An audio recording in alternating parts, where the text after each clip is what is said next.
am the co-founder of the Fashion and Business Resource Innovation Center, or FABRIC, which is a nonprofit 26,000 square foot fashion incubator in Tempe, Arizona. What we do here is help apparel entrepreneurs go through everything that they need to go through and get all the resources to be able to make their product. We do this by providing a roadmap, which is kind of a technology that we created that enables a designer with no experience to actually move through as if they do have experience. It provides them with all of the contracts and documents and education and helpful information and resources and links and everything that they would need if they've never done this before. We've helped about 700 apparel entrepreneurs, and as a nonprofit, we've actually provided millions of dollars in give back by reducing the rates for everything that we do for the community to help them be more successful. The technology that helps make this the most efficient is this virtual roadmap, and it's all online. And so somebody can actually utilize all these resources no matter where they're located. We like to say that we're actually democratizing fashion for the modern apparel entrepreneur. Even though we're helping brand owners from all over the nation, we also help people in person. So if you're living right here in Arizona, or you want to even fly into Arizona to be able to utilize our physical resources, our team of experts help people in person all the time as well. You can meet one-on-one with any of us. We are people who have been in the industry and we have that experience. And so our team of experts can be there for you virtually, or they can be there for you in person.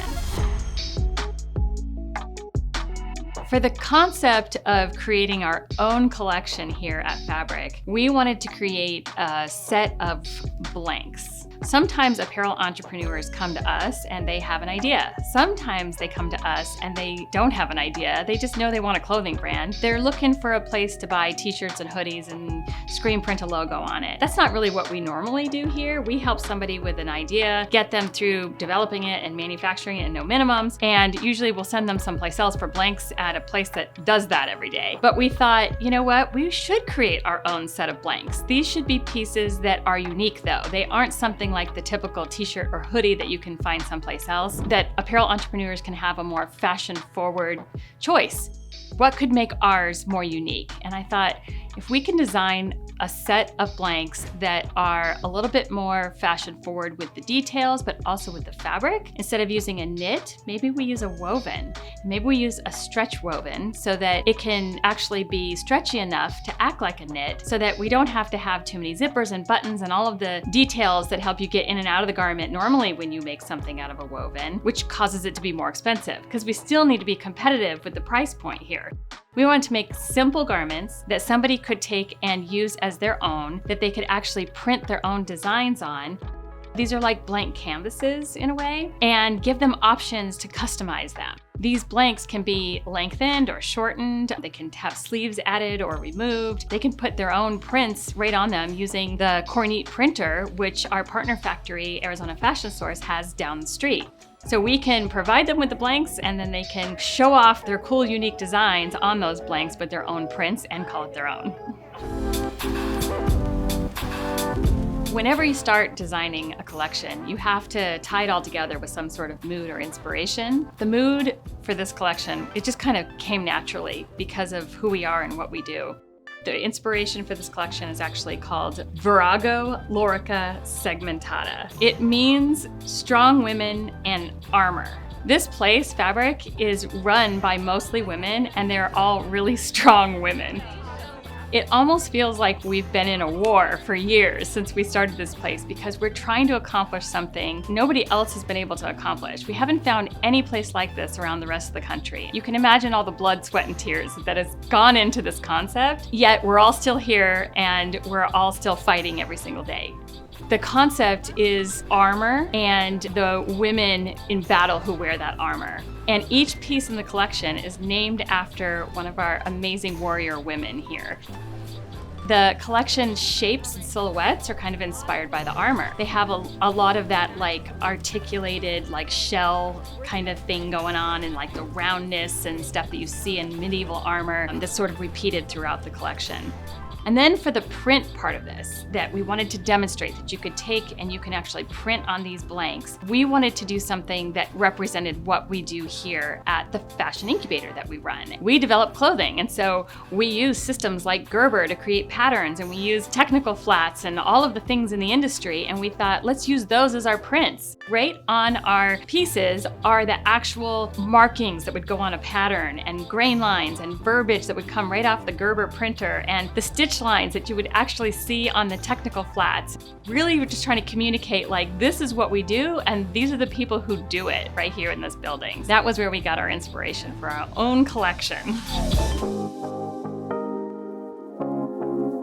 When designing this collection, I thought it was important that we actually used our own roadmap. We wanted to put our money where our mouth is, take a little bit of our own medicine, and basically show that this is actually useful stuff and demonstrate to our own clients why it's important to use it. In the roadmap, you're actually guided through every single step in the development and manufacturing process, and it contains all of the steps to get you through creating your collection and using inspiration and drawing your sketches and your flats and your specs and getting your pattern made and sourcing your materials and getting your samples sewn and everything. I went through and acted as a client and actually downloaded every document, filled it out, and uploaded it into the client folder and utilized all the resources that we tell our clients to use. As I was going through this, I was able to actually fill out all of the things that are needed to cost the garment. And that's the biggest reason we have the clients do this, is so they can come up with the cost of their garment to know whether or not they should even move forward with that design. So understanding what costs are about to go into that involve filling out cutting tickets and sewing contracts and grading and marking tickets and sourcing your materials and then inputting all the prices for those things into your cost sheet. That was a big part of our process, using our own technology to make this happen. When I design as a designer, I often start with sketching. And it's only a personal thing. Some designers start with the fabric and others design in different ways. And for me, I just love sketching. That's like my favorite thing. I used to teach sketching in a college and I just enjoy it. So I sat down and I drew out all these designs. Then after I have my croquis sketched, I know that those aren't enough for a pattern maker to actually make it. She needs to know a lot more about the designs in a more technical way. So then I usually go straight into drawing flats. I always start with the hand-drawn flats, and I actually downloaded our template that we provide to our clients that is a body so that you can actually have a template to be able to draw your own flats. Use that when I drew all of our flats. In order to be able to really fill out everything, I needed to then source all of the materials and trims that we were going to use so that I could cost this and see if we could even find this fabric. And I used our sourcing part of the roadmap as well. And in the sourcing section, we have all sorts of different wholesalers that you can buy your fabrics and trims from at lower minimums. So I went in and kind of searched and tried to figure out who I wanted to reach out to and who sells this and who sells that. And I downloaded all of the fabric worksheets and the vendor information sheets that you use to stay organized. And I went into our sourcing library. And we have a physical sourcing library at Fabric that has hundreds of swatches from dozens of different fabric mills and converters so that brands that work with us can do their own sourcing. So I went in and I pulled out the notebook for one of the vendors I wanted to work with, and I started going through and I found the perfect fabric, and it was exactly what I had envisioned, and it had the perfect amount of stretch. It was a lightweight woven and it came in dozens of colors. I couldn't believe it, which is really what we needed. We wanted to be able to make this fabric printed, something that people could print on, but also be able to offer it in lots of different colorways so people had that choice to not print on it too. Additionally, I needed to find all of our trims. And when I designed these garments, I wanted to make them simple enough so that, you could get in and out of them as a woven without really having to unbutton or zip anything, because that just costs more. And I wanted to make them affordable. So I needed to have a fabric that was stretchy enough, but also have a little bit of elastic. That's really the only trim that we're using in this, is an elastic for a waistband and an elastic for the hem of some of the shirts. I sourced the trims as well in our sourcing library and used all of our documents to record all that information. And I called up the vendor and I got all my information, filled out all my forms, and then ordered that fabric so that we could actually begin making the samples. And then we were waiting for the fabric to get here. And of course, we're in COVID times and everything takes longer than you expect it to. I ran over to a retail fabric store to see if I could find something similar that we could at least test the designs out before we received our actual fabric. And I found something that matched like almost identically from this store. I just purchased enough for us to use for our first round of samples so that we could at least get started. Once we had everything designed, it was time to actually make the patterns. Uli, our pattern maker, who's amazing, by the way, she was able to take my flats and my sketches and the fabrics and the specs that I provided to her, and even the inspiration samples that I provided. I went and found some pieces that I liked the fit of, so that would help her. She was able to create the patterns in our Gerber AccuMark system. We were able to get through that really quickly because of the technology that Gerber provides to us to be able to do that. So stuff that would normally take so much longer is so much quicker with that technology. Since we don't have a lot of time, I strategically plan which patterns I make first because other patterns will be rolled out from those pieces. So once, for example, we have a top and that top is fit, then we have a dress that comes from that top. So as soon as we fit the top, I will apply the revisions and then I will copy those pieces over into the dress model in the Gerber system, and I will revise that pattern to reflect the dress. Then as soon as that's done, I will have another fitting for the dress because the dress will then be cut off into a skirt. So once we review the fit of the dress, then I figure out what we need to revise for that and then make the revisions and then copy it over and start for the skirt. That way, I minimize any extra pattern making because we're already revising what we need each step of the way. At the same time as Uli was making the patterns, Bria on our team was taking my hand-drawn flats and turning them into digital flats using Adobe Illustrator. That way, our flats can be edited and changed as we need them to be throughout the rest of the process, and so we can stick them into the tech pack. My name is Brianna Blunt. My role is taking Angela's hand-drawn sketches and converting that into technical sketches. It shows the construction and it shows closer to what it will look like when it's sewn. I go into Adobe Illustrator. I usually have some kind of template of a body, like a fashion croquis, and then I'll use the pen tool to draw out half of the garment. Start at the core of the body with the neck and then all the way down, add the sleeves or add the legs, add all the seams and the stitching, and then I'll mirror that so I have a complete look, and then I do the same thing for the back of the look.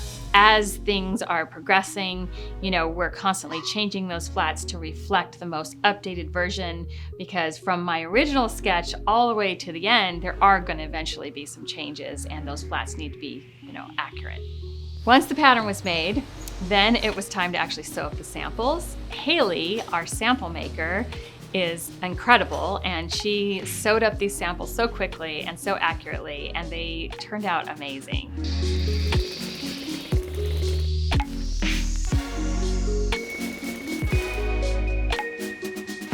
I already knew how much expertise we have in this building and how amazing these warrior women were, but after I tried them on and just saw how well they fit and how perfect they were and how my vision had come to life so quickly, I was blown away by the skill here. I mean, Uli's patterns fit almost perfectly on the very first draft, which is really unheard of. Angela is a very fashion-forward person, but she also has a very specific body type. So if we're thinking about the client base in general, we will then take into account, okay, not everybody has this body type, not everybody is this fashion-forward. So let's find a balance between it still being a fashionable item, but also fit a lot of different body types. So these were pretty much the minor revisions that we had to do. In the meantime, while we're editing the patterns and making the revisions, I'm in our roadmap again, and I'm making sure to fill out the rest of the paperwork and update everything. I'm filling out as if we were going to manufacture these. I was filling out grading and marking tickets so that we could grade these patterns into the different sizes and create our marker, and cutting tickets so that we could actually cut production and sew them in 100 pieces. But I wanted to demonstrate to our own clients that this is how you would do it, and this is how you come up with a pretty good ballpark on what something might cost if you were making a small run of production of something. Now it was time for us to really think more about our print designs. In order to design the print, we had to have finished patterns. We had an engineered print, which we actually have to print the pattern pieces with the prints directly on them. So we really needed to think out everything and have everything finalized with the patterns first. It gets a lot trickier this way, especially if you have an illustration that's kind of all-encompassing. Some of our lines go right along the same lines they're supposed to sew, so I need to make sure that it's actually like only 5/8 above it, or that it's ending at the same point than the other. I took our Adobe Illustrated flats that Rhea did, and I hand drew what I thought should be on there because I wanted to give it sort of that look anyways. I wanted it to have sort of like this sketchy look to it. After hand drawing those, then I needed to figure out where they would actually be placed on the garment.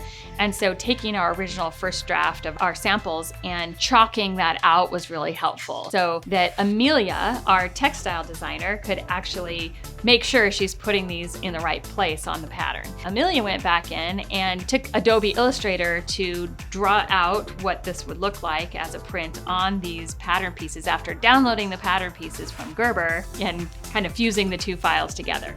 But it's definitely a challenge in trying to make sure things line up the right way versus on my laptop using Illustrator, I have like grid locking points that can connect things more. And this way I'm using more of like my pencil tool, so it's a little bit more organic. So I've had to make more of a spread artboard, look at all my pieces the same, and try and line them up while using side rulers on my like screen top to make sure it all works. We actually have a marker with all of our pattern pieces in, all laid out, ready to be printed and cut and everything so that we can sew the whole thing together.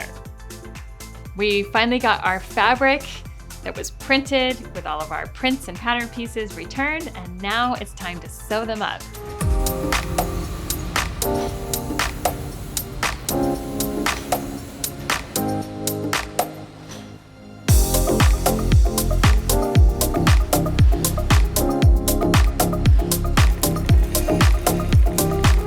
Our sample maker sewed everything up, and we did another fitting, and everything was amazing. It was really cool to be able to see the vision come to life and have our final pieces look so much like the concept drawings that I had originally drawn, and have everything fitting perfectly in such a short amount of time too. This deadline of 1 month, I could not believe that we pulled this off. This is not something we usually would tell people they should do. This is highly not recommended because it takes a year to go through the process of developing an entire collection and getting all your samples perfected and then getting them through manufacturing. So at least should have taken us 4 to 6 months, and we did this in such a short amount of time. I'm really proud of our warrior women that have been able to pull off the impossible.